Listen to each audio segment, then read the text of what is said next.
Orbits हमने Bohr के atomic model में पढ़ा कि एटम के न्यूक्लियस के इर्द गिर्द फिक्स्ड ऑर्बिट्स होते हैं, जिन ऑर्बिट्स में इलेक्ट्रॉन न्यूक्लियस के इर्द गिर्द रिवॉल्व करता है। इन्हीं ऑर्बिट्स को हम एनर्जी लेवल्स कहते हैं। याद रखना है कि जो ऑर्बिट्स हैं जिनको हम ऑर्बिट्स कहते हैं, इन्हीं ऑर्बिट्स का दूसरा नाम क्या है? Energy levels. इसका मतलब है कि इनकी मखसूस एनर्जी होती है। अगर ये पहला एनर्जी लेवल है तो इसकी कुछ अपनी एनर्जी होगी, या दूसरा एनर्जी लेवल है इसकी अपनी होगी, तीसरा, चौथा, पाँचवा, छठा, इस तरह से हर एनर्जी लेवल जो होता है उसकी अपनी एनर्जी होती है। कल हमने रेडियस का फार्मूला ड्राइव कर लिया कि जो पहला एनर्जी लेवल है वो न्यूक्लियस से कितना दूर है, कितना रेडियस होगा, सेकंड एनर्जी लेवल का कितना रेडियस होगा, थर्ड एनर्जी लेवल का कितना रेडियस होगा, वो फार्मूला कल हमने ड्राइव कर लिया। आज हम ड्राइव करने जा रहे हैं हाइड्रोजन एटम के लिए एनर्जी, कि फर्स्ट एनर्जी लेवल की कितनी एनर्जी होगी, सेकंड एनर्जी लेवल की कितनी होगी, थर्ड एनर्जी लेवल की कितनी होगी। तो इसको हम कहते हैं energy of electron revolving in nth orbit, यानी किसी भी ऑर्बिट में n की वैल्यू 1 हो सकती है, 2, 3, 4, वो वैल्यू पुट करके हम किसी भी ऑर्बिट की एनर्जी को कैलकुलेट कर सकते हैं। तो आइए देखते हैं कि जो एनर्जी है, एनर्जी को कैलकुलेट करने के लिए फार्मूला हम कैसे ड्राइव करते हैं। इसके लिए आपको जो रेडियस वाला हमने कल फार्मूला ड्राइव किया था उससे दो जो है इक्वेशंस, दो फार्मूलों की ज़रूरत पड़ेगी। वो मैंने पहले से यहाँ पे लिखे हुए हैं। एक जो बिल्कुल लास्ट पे हमने रेडियस का फार्मूला ड्राइव किया था वो हमें ज़रूरत होगी उसकी। वो फार्मूला क्या था? R is equal to epsilon not n square h square over pi m z e square. ये बिल्कुल लास्ट पे हमने जहाँ पे हमने बात की थी कि ये सारे फैक्टर कांस्टेंट हैं सिर्फ n स्क्वायर के अलावा, तो इन कांस्टेंट की जो वैल्यू है वो 0.529 एंगस्ट्रॉम आती है। वो वैल्यू पुट करके फाइनल हम रेडियस का फार्मूला ड्राइव कर लेते हैं। तो बिल्कुल लास्ट पे था ये फार्मूला। और एक हमें इसमें चाहिए v स्क्वायर की वैल्यू, ये भी कल हमने रेडियस वाले फार्मूले में इसको भी डिस्कस किया था। तो v स्क्वायर, इसकी value z e square over 4 pi epsilon not r m। इससे हमें क्या पता चलता है कि जो वेलोसिटी है वो रेडियस के इन्वर्सली प्रोपोर्शनल होती है। रेडियस ज़्यादा होगा तो वेलोसिटी कम होगी, मतलब अगर इलेक्ट्रॉन दूर है न्यूक्लियस से तो उसकी वेलोसिटी कम है। अगर इलेक्ट्रॉन न्यूक्लियस के करीब होगा तो उसकी वेलोसिटी जो होगी वो क्या होती जाएगी? बढ़ती जाएगी। इनवर्स है, रेडियस बड़ा तो वेलोसिटी कम होगी, अगर रेडियस छोटा है तो वेलोसिटी जो होगी वो ज़्यादा होगी। तो इस बात को भी जहन में रखना है। तो इलेक्ट्रॉन की एनर्जी को कैलकुलेट करने के लिए या एनर्जी लेवल्स की एनर्जी को कैलकुलेट करने के लिए हमें पता है किसी भी सिस्टम की जो टोटल एनर्जी होती है वो सम होती है काइनेटिक एनर्जी का, sum of kinetic energy and potential energy. इसको इक्वेशन नंबर 1 कर लो। अब हमें काइनेटिक एनर्जी की वैल्यू चाहिए और पोटेंशियल एनर्जी की वैल्यू चाहिए। वो दोनों वैल्यूज़ हम डिराइव करके उनको देख के यहाँ पे पुट करेंगे तो हमारे पास फाइनल जो होगा वो टोटल एनर्जी का फार्मूला आ जाएगा।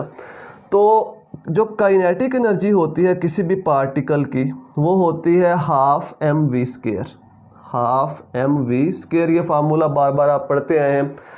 अब mv स्क्वायर, ये v स्क्वायर की जगह पे ये वाली वैल्यू हमने यहाँ पे पुट करनी है। हमने वेलोसिटी वाले फैक्टर को एलिमिनेट करना है, तो उसको एलिमिनेट करने के लिए हमें ये वाली वैल्यू यहाँ पे पुट करनी पड़ेगी। तो ये v स्क्वायर की जगह पे इसकी वैल्यू यहाँ पे पुट कर दो।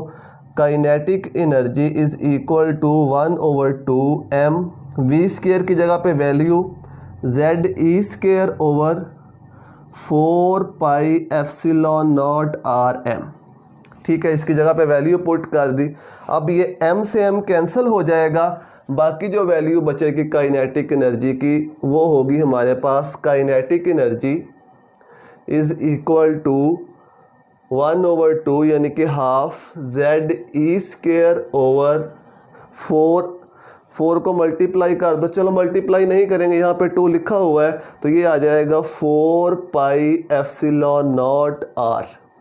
या इसको ऐसे लिख लो, kinetic energy is equal to z e square over multiply करो तो 8 पाई एप्सिलॉन नॉट r। ये वैल्यू आ गई हमारे पास काइनेटिक एनर्जी की। अब हमें चाहिए पोटेंशियल एनर्जी। पोटेंशियल एनर्जी को हम कैसे कैलकुलेट करेंगे? नाउ लेट अस सपोज कि ये किसी भी एटम का न्यूक्लियस है और एक इलेक्ट्रॉन पड़ा हुआ है इससे इन्फिनिटी डिस्टेंस पर। यह डिस्टेंस जो है ये इन्फिनिटी है। इन्फिनिटी वो डिस्टेंस होता है जहाँ पे इलेक्ट्रॉन की पोटेंशियल एनर्जी ज़ीरो होती है। पोटेंशियल एनर्जी क्या होगी यहाँ पे? ज़ीरो। इसको याद रखना है। इन्फिनिटी वो डिस्टेंस है जहाँ पर ये न्यूक्लियस इस इलेक्ट्रॉन को अपनी तरफ अट्रैक्ट नहीं कर सकता, कोई अट्रैक्शन नहीं होती, और यहाँ पे जो पोटेंशियल एनर्जी होगी वो कितनी होगी? ज़ीरो। नाउ इलेक्ट्रॉन के ऊपर वर्क हुआ, इलेक्ट्रॉन के ऊपर वर्क किया, इसको हम वर्क करके लेके आए न्यूक्लियस के करीब। न्यूक्लियस के करीब आ गया ये एट ए डिस्टेंस आर। ये जो डिस्टेंस है ये आर है। यहाँ पर न्यूक्लियस ने इसको अट्रैक्ट करना शुरू कर दिया।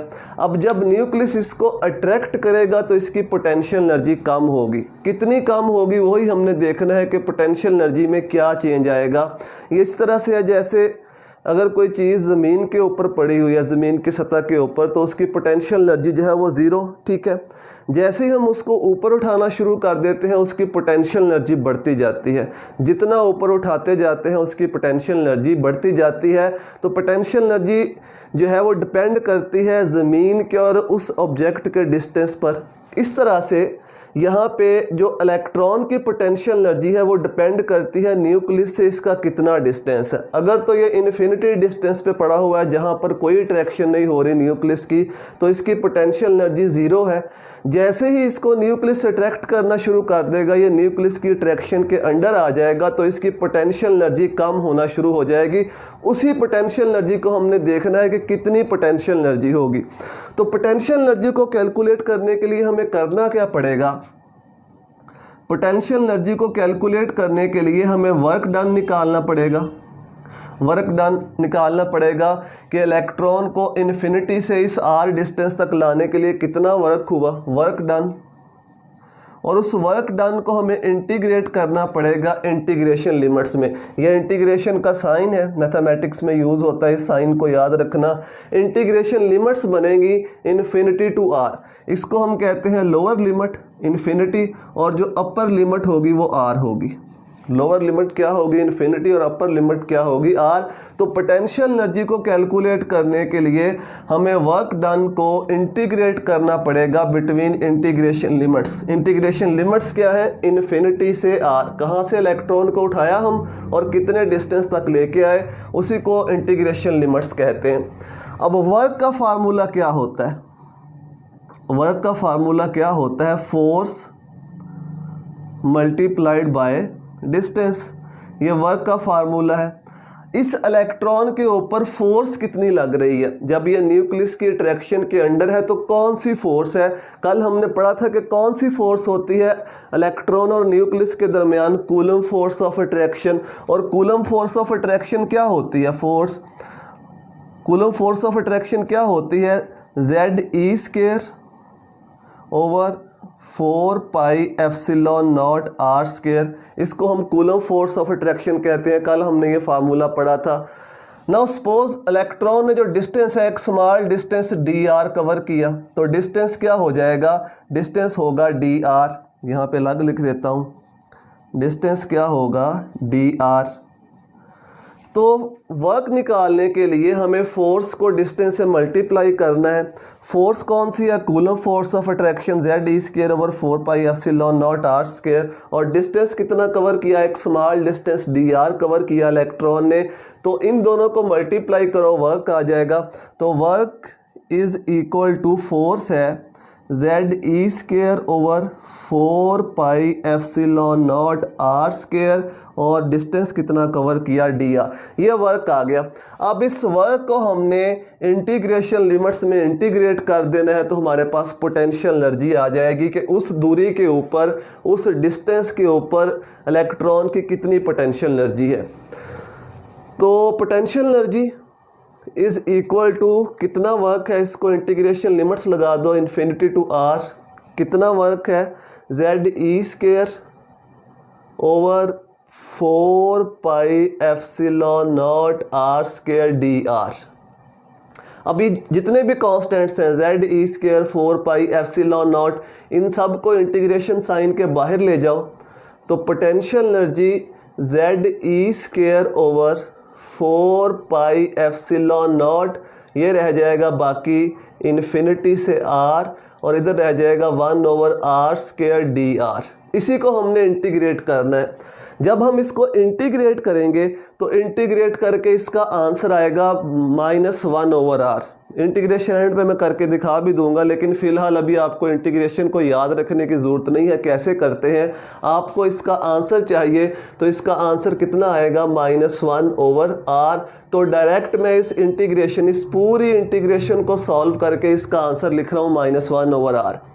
Potential energy is equal to ZE² over 4πε0, और इंटीग्रेशन का आंसर क्या आया -1/r।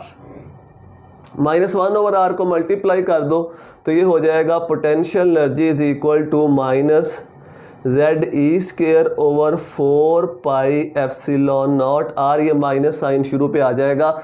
ये माइनस साइन ये शो करता है कि जब इलेक्ट्रॉन इन्फिनिटी से r डिस्टेंस पर आता है, यानी न्यूक्लियस की अट्रैक्शन के अंडर आता है, तो इसकी जो पोटेंशियल एनर्जी है वो नेगेटिव में चली जाती है। ये यहाँ से समझ भी आता है कि इन्फिनिटी डिस्टेंस पर अगर पोटेंशियल एनर्जी ज़ीरो है तो जब ये न्यूक्लियस के करीब जाएगा, न्यूक्लियस की अट्रैक्शन में जाएगा, तो वो पोटेंशियल एनर्जी कम होगी, और ज़ीरो से जो छोटी वैल्यूज़ होती हैं वो हमेशा नेगेटिव में होती हैं। जितना ये न्यूक्लियस के करीब जाता जाएगा उतनी ही इसकी पोटेंशियल एनर्जी कम होती जाएगी। तो अगर आपसे पूछा जाए कि जो नेगेटिव साइन है ये किस चीज़ को शो करता है, तो नेगेटिव साइन इस चीज़ को शो करता है कि जब इलेक्ट्रॉन न्यूक्लियस के करीब जाता है, न्यूक्लियस की अट्रैक्शन में जाता है, तो उसकी जो पोटेंशियल एनर्जी है वो डिक्रीज़ होती है। ये आ गई हमारे पास पोटेंशियल एनर्जी। अब इन दोनों वैल्यूज़ को, काइनेटिक एनर्जी और पोटेंशियल एनर्जी, इन दोनों वैल्यूज़ को पुट कर दो उस इक्वेशन नंबर 1 में, तो टोटल जो एनर्जी होगी वो हो जाएगी, काइनेटिक एनर्जी है ZE² ओवर 8πε0r। ये है -ZE² ओवर 4πε0r। अब यहाँ से देख लो जो फैक्टर कॉमन है उनको कॉमन निकाल लो। ZE² भी कॉमन है, इसके बाद पाई भी कॉमन है, ε0 भी कॉमन है और r भी कॉमन है, तो कॉमन को बाहर निकाल लो। ZE² ओवर ये आ जाएगा πε0r इंटू 1/8, यहाँ पे बच जाएगा -1/4। ये वाले सारा फैक्टर कॉमन निकाल लिया, यहाँ पे 1/8 बच गया, यहाँ पे 1/4 बच गया। वैसे 4 को भी कॉमन निकाल सकते थे, अगर 4 को कॉमन निकालेंगे यहाँ पे 1/2 बच जाएगा, यहाँ पे 1 बच जाएगा, लेकिन कन्फ्यूजन से बचने के लिए मैंने ऐसा नहीं किया। अब इसका एलसीएम लेके इसको सॉल्व कर लो।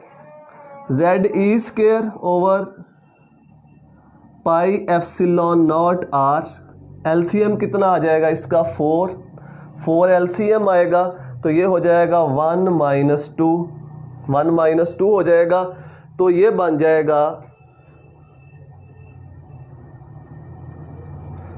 सॉरी 8 आएगा, इसका जो एलसीएम है वो 8 आएगा, 8 एलसीएम आएगा, ये 1 ये 2 हो जाएगा, 1 - 2 ओवर 8, ठीक है।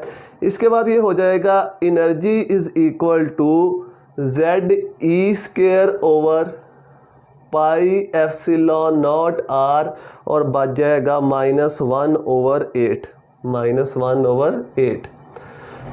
यहाँ से इस -1/8 को अंदर मल्टीप्लाई कर देंगे तो ये वैल्यू हो जाएगी इज़ इक्वल टू, माइनस शुरू पे आ जाएगा, ZE² ओवर 8πε0r।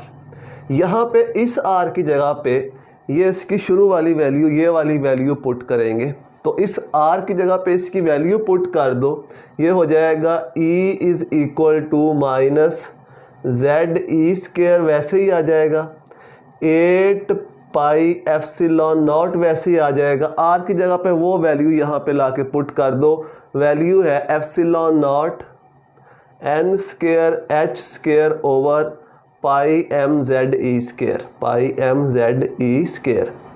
अब मैथमेटिक्स में ये कहता है कि ये वाला जो फैक्टर है πmZE², ये न्यूमिनेटर के साथ चला जाएगा, तो इसको, इस फैक्टर को न्यूमिनेटर के साथ ले जाओ। E is equal to -ZE² into pi M Z E square.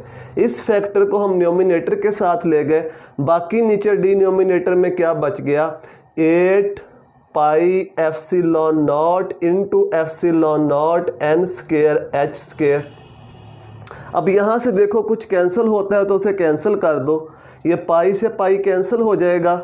बाकी इक्वेशन बना लो, क्या बनती है, E इज इक्वल टू, ये z z से मल्टीप्लाई हो जाएगा, E से ये हो जाएगा माइनस जी स्केयर E4, इधर बच जाएगा m, ठीक है, m बच जाएगा ओवर 8 एप्सिलॉन नॉट से epsilon not multiply epsilon not का स्केयर n स्केयर और h स्केयर। ये इक्वेशन हमारे पास बन जाएगी।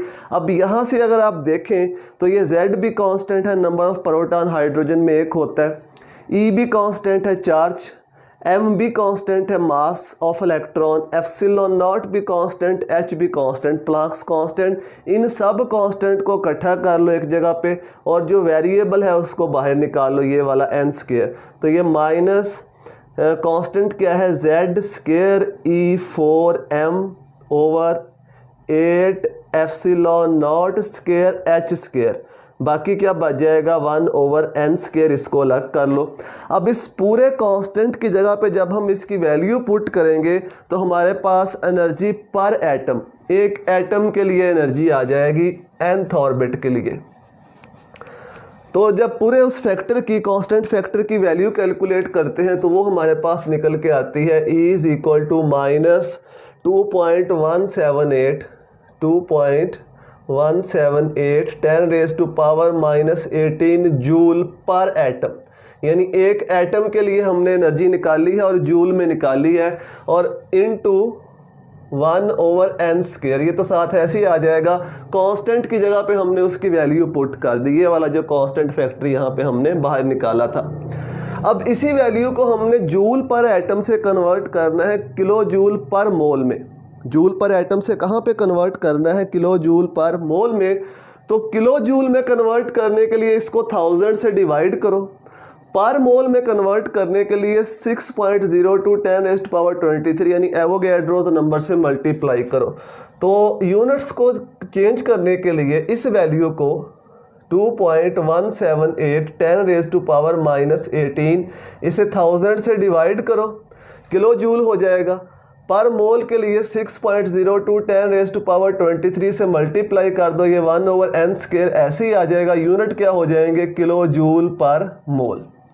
तो इस पूरे को सॉल्व करो, ये आ जाएगा -13.1 किलो जूल पर mole into 1 over n square. तो इस फार्मूले की मदद से हम किसी भी एनर्जी लेवल की, यानी इलेक्ट्रॉन किसी भी एनर्जी लेवल में है, उस एनर्जी लेवल की हम एनर्जी को कैलकुलेट कर सकते हैं। n की जगह पे 1 पुट करो, फर्स्ट एनर्जी लेवल की एनर्जी आ जाएगी। n की जगह पे 2 पुट करो, सेकंड एनर्जी लेवल की। इस तरह 3 पुट करो, थर्ड एनर्जी लेवल की। तो ये एनर्जी का फाइनल फार्मूला है, यूनिट्स हैं इसके किलो जूल पर मोल। अगर जूल पर एटम में लिखें तो ये बनेगा, कन्वर्ट कर लो किलो जूल पर मोल में तो ये फार्मूला बन जाएगा। अब यहाँ पे डेरिवेशन हमारी कंप्लीट हो गई। एक दो बातें याद रखनी है कि जब भी इलेक्ट्रॉन इन्फिनिटी डिस्टेंस पे होता है तो उसकी पोटेंशियल एनर्जी ज़ीरो होती है। जब भी वो न्यूक्लियस की ट्रैक्शन के अंडर आएगा पोटेंशियल एनर्जी कम होगी, नेगेटिव में आएगी। जितना ये न्यूक्लियस के करीब आता जाएगा उतनी ही पोटेंशियल एनर्जी कम होती जाएगी, और पोटेंशियल एनर्जी कम होने का मतलब है कि इस इलेक्ट्रॉन की स्टेबिलिटी बढ़ेगी। ठीक है, ये इलेक्ट्रॉन जो है ये खुद को स्टेबल फील करेगा जितना ये न्यूक्लियस के करीब होगा। न्यूक्लियस से दूर होगा तो पोटेंशियल एनर्जी बढ़ेगी तो स्टेबिलिटी कम होती जाएगी। तो इस चीज़ को जहन में रखना है। बाकी डेरिवेशन मैंने आपको समझा दी। काइनेटिक एनर्जी निकालो, पोटेंशियल एनर्जी कैसे निकालनी है उसको देखो, गौर से देखो। अगर एक दफ़ा समझ नहीं आती तो दोबारा उसको देखो। दोनों निकाल के उस इक्वेशन में पुट करो और फाइनली इसको सॉल्व करके एनर्जी के लिए हम फार्मूला ड्राइव कर लेते हैं। उम्मीद है कि ये आपको समझ में आ गया होगा। अगर आपको ये वीडियोस हेल्पफुल लगती हैं तो अपने दोस्तों के साथ शेयर करें, उनको बताएं ताकि वो भी हेल्प ले सके। दुआओं में याद रखिएगा। अल्लाह हाफिज़।